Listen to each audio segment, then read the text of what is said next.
Om Sai, Shri Sai Satcharitra, Chapter 29. This chapter described other interesting and wonderful stories of Sai Baba. First is of Madrasi Pazhani Mela. It was in the year 1916 that a Madrasi Pazhani Mela started on a pilgrimage to the holy city of Banaras. The party consisted of a man, his wife, daughter and sister-in-law. Unfortunately, their names are not mentioned. On their way, the party heard that there lived at Shirdi in Kopargaon Taluka, Ahmednagar district, a great sage named Sai Baba, who was calm and composed and who was very liberal and who distributed money every day to his bhaktas and to skillful persons who went and showed their skill there. A lot of money in the form of dakshina was collected daily by Sai Baba, and out of this amount he gave daily 1 rupee to a 3-year-old girl Amani, the daughter of Bhakt Kondaji, and rupees 2 to 5 to some rupees 6 to Jamali, the mother of Amani, and rupees 10 to 20 and even rupees 50 to other bhaktas as he pleased. On hearing all this, the party came to Shirdi and stayed there. The Mela did very good bhajan and sang very good songs, but inwardly they craved for money. 3 of the party were full of avarice, but the chief lady or mistress was of a very different nature. She had a regard and love for Baba. Once it so happened that when the noonday aarti was going on, Baba was much pleased with her faith and devotion and was pleased to give her darshan to her Ishtam. To her, Baba appeared as Sitanath, that is Ram, while to all others the usual Sainath. On seeing her beloved deity, she was very much moved. Tears began to flow from her eyes, and she clapped her hands in joy. The people began to wonder at her joyful mood, but were not able to guess its cause. Late in the afternoon, she disclosed everything to her husband. She told him how she saw Sri Ram in Sai Baba. He thought that she was very simple and devout, and her seeing Ram might be a hallucination of her mind. He pooh-poohed her, saying that it was not possible that she alone should see Ram, while they all saw Sai Baba. She did not resent this remark, as she was fortunate enough to get Ram Darshan now and then, when her mind was calm and composed and free from avarice. Wonderful vision. Things were going on like this when the husband got a wonderful vision in his dream one night as follows. He was in a big city. The police there had arrested him, tied his hands with a rope and put him up in a cage. As the police were tightening the grip, he saw Sai Baba standing quite outside near the cage. On seeing Baba so near, he said in a plaintive tone, "Hearing your fame, I came to your feet, and why should a calamity befall me when you are standing here in the person?" Baba said, "You must suffer the consequences of your action." He said, "I have not done anything in this life which would bring such a misfortune on me." Baba said, "If not in this life, you must have committed some sin in your past life." He replied, "I do not know anything of my past life, but assuming that I did commit some sin then, why should it not be burnt and destroyed in your presence, as dry grass before fire?" Baba, "Have you got such faith?" He, "Yes." Baba then asked him to close his eyes.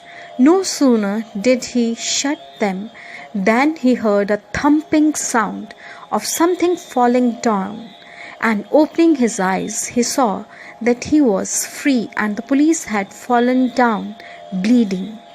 Being much frightened, he began to look at Baba, who said, "Now you are well caught.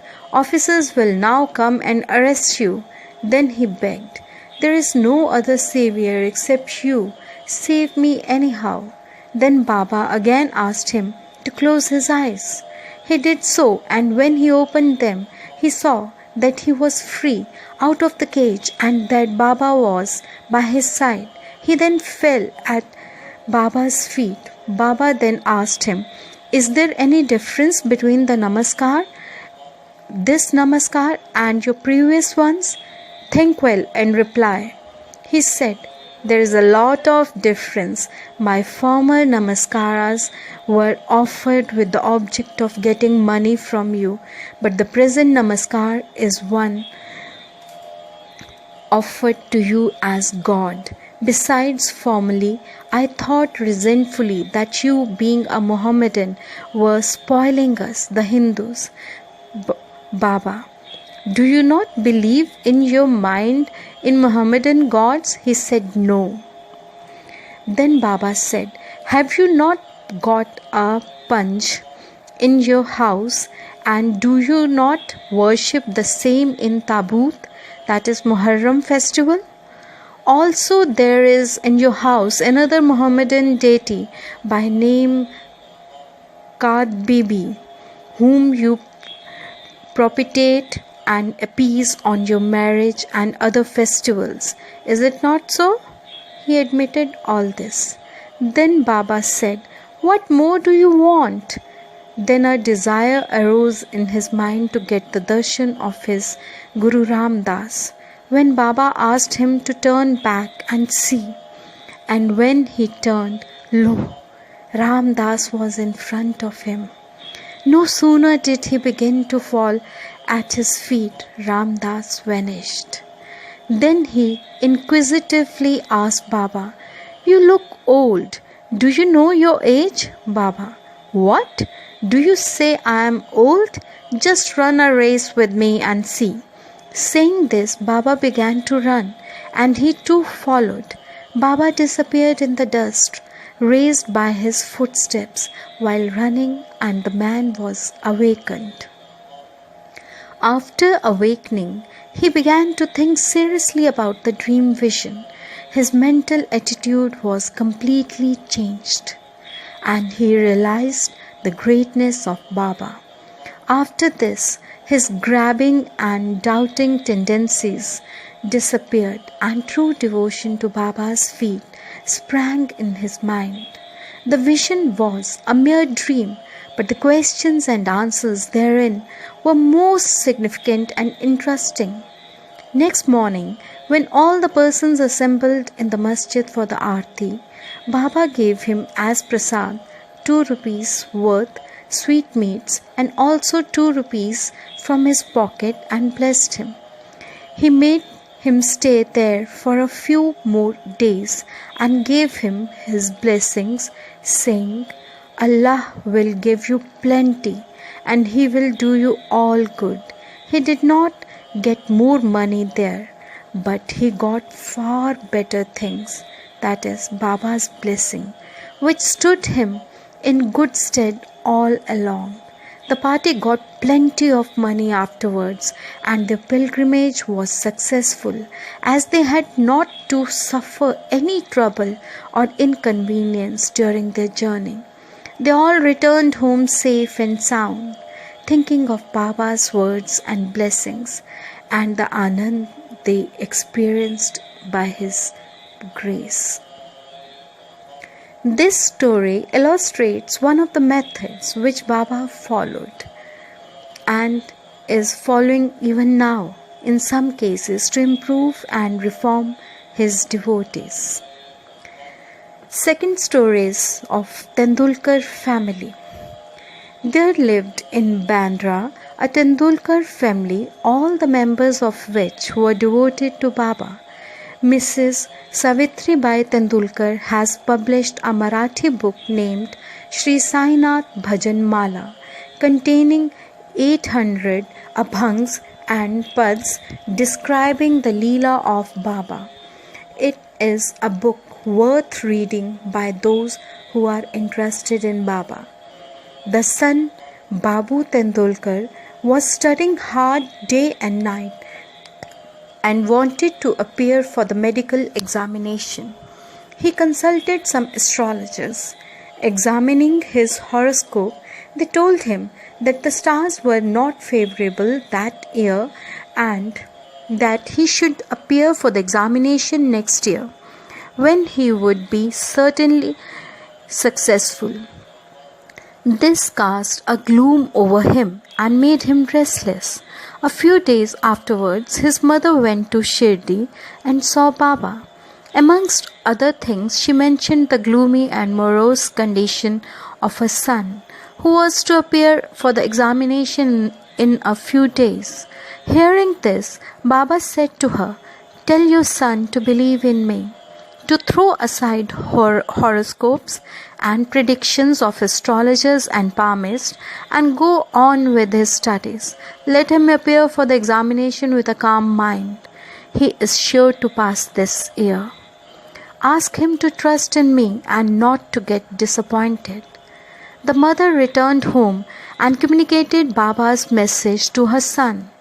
Then he studied hard and in due course appeared for the examination. In the written papers he did well, but being overwhelmed by doubts, he thought he would not secure sufficient marks for passing. So he did not care to appear for the oral examination. But the examiner was after him. He sent word through a fellow student stating that he had passed in the written examination and that he should appear for the oral. The son, being thus encouraged, appeared for the oral examination and was successful in both. Thus, he got through the examination that year successfully by Baba's grace, though the stars were against him. It is to be noted here that doubts and difficulties surround us just to move us and confirm our faith. We are tested as it were. If we only hold on steadily to Baba with full faith and continue our endeavors, our efforts will be ultimately crowned with success. The father of this boy, Raghunath Rao, was serving in some foreign mercantile firm in Bombay. As he grew old, he was not able to attend to his work properly, and so he had to take leave and rest. As he did not improve during the period of leave, a further extension of leave or retirement from service was inevitable. The chief manager of the firm decided to retire him on pension, as he was an old and a reliable servant. The question regarding the amount of pension to be given was under consideration.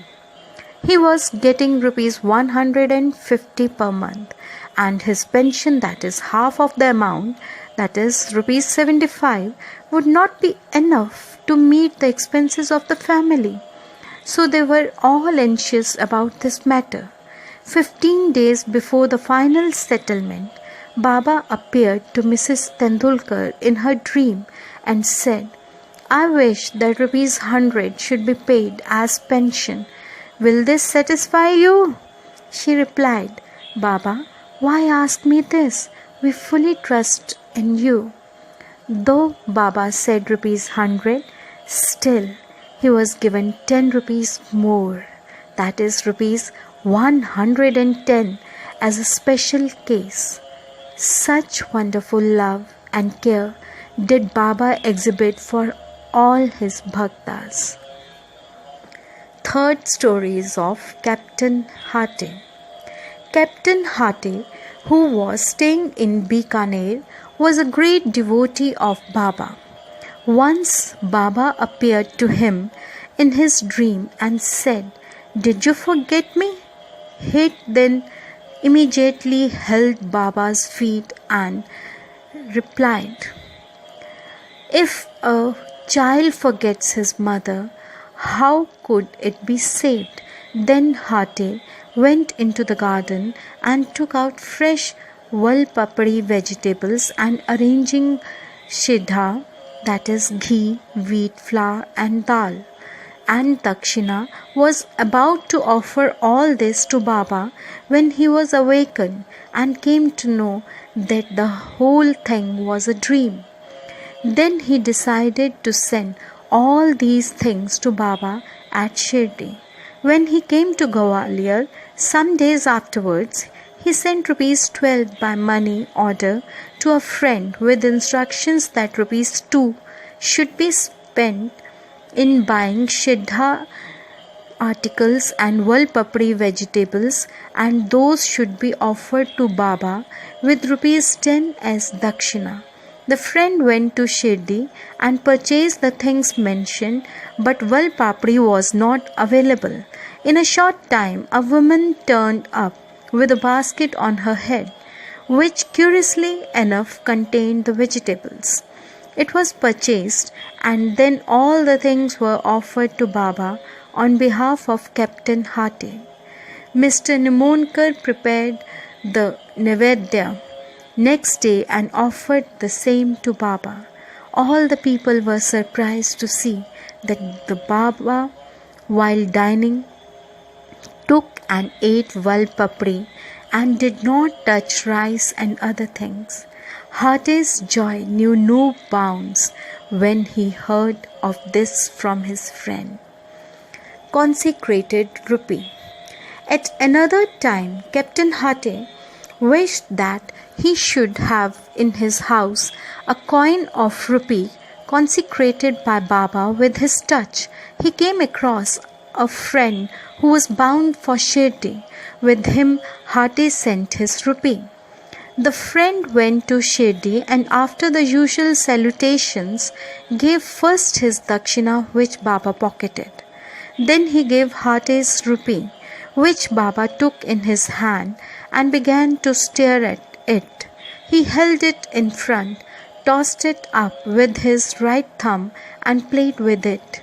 Then he said to the friend, "Return this to its owner with the prasad of Udi. Tell him that I want nothing from him. Ask him to live in peace and contentment." The friend returned to Gwalior, handed over the consecrated rupee to Haughty and told him all that happened at Shirdi. This time, Haughty was much pleased and realized that Baba always encouraged good thoughts. As he wished intently, Baba fulfilled the same accordingly. Fourth stories of Vaman Narvekar. Now, let the listeners hear a different story. A gentleman named Vaman Narvekar loved Baba very much. He once brought a rupee. On one side of it were engraved the figures of Ram, Lakshman and Sita, and on other side was engraved the figure of Maruti with folded hands. He offered it to Baba with a hope that he should consecrate it with his touch and return it to him with Udi. But Baba immediately pocketed it. Then Shama spoke to Baba regarding Vaman Rao's intention and requested him to return it. Then Baba spoke in the presence of Vaman Rao as follows: "Why should it be returned to him? We should keep it ourselves. If he gives rupees 25 for it, it will be returned." Then for the sake of that rupee, Vaman Rao collected rupees 25 and placed them before Baba. Then Baba said, "The value of that rupee far exceeds rupees 25. Shama, take this rupee. Let us have it in our store. Keep this in your shrine and worship it." No one had the courage to ask Baba why he followed this particular action. He only knows what is best, and most suitable to each and all. Bow to Shri Sai. Peace be to all. Om Sai. Om Sai. Shri Sai Satcharitra, Chapter 29. This chapter described other interesting and wonderful stories of Sai Baba. First is of Madrasi Pazhani Mela. It was in the year 1916 that a Madrasi Pazhani Mela started on a pilgrimage to the holy city of Banaras. The party